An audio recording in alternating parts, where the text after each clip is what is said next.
So, January 2022 and the beginning of a new year. Instinctively, we look back over the year that has been, with joy at all that's been good and life-giving, and maybe with sadness over the things that have been challenging. It's a sort of stock-taking moment in our lives. But as 2022 begins, we instinctively look forwards too, no doubt asking the question, what will these next 12 months hold for us and for our world? And I guess if we're honest, we look ahead with a sense of uncertainty.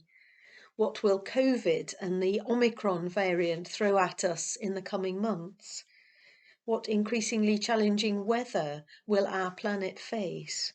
What impact will these things have on the poorest people in our world?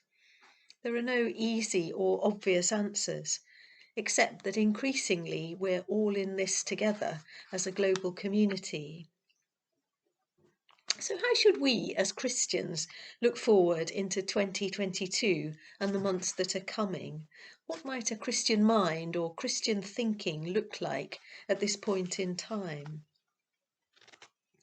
Well, personally, I treasure the words of St. Paul in his first letter to the church in Corinth in chapter 13. It's a passage about love that we often hear at weddings. Love is patient, love is kind, it does not envy, it does not boast, it is not proud. Beautiful words about the nature of love. But at the end of that chapter, St. Paul says this, and now these things remain, faith, hope, and love, but the greatest of these is love. Faith, hope, and love. In many ways, they're three words that can give us stability as we step out into the new year. So faith is about putting our trust in God. You may know that poem by Minnie Louise Haskins, The Gate of the Year. She writes, and I said to the man who stood at the gate of the year, give me a light that I may tread safely into the unknown. And he replied, go out into the darkness and put your hand into the hand of God. That shall be better than light and safer than a known way. Faith.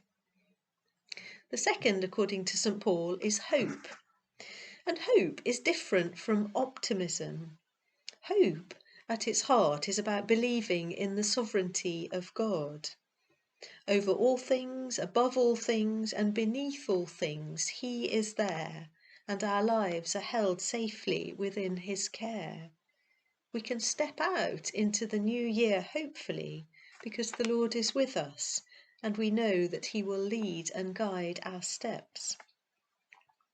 Faith, hope, and then finally love, which St. Paul says is the greatest of the three. Jesus said the same thing too.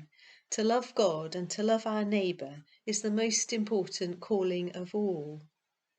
We love God by worshipping him, by putting him first in all our thinking, planning, decision-making and choosing. We love our neighbours by holding their needs to be as important as our own, by continuing to reach out, to care, to get things wrong, to forgive, to reconcile and to heal. Faith, hope and love. Let's hold them in our hearts and minds as we step out courageously into this new year together.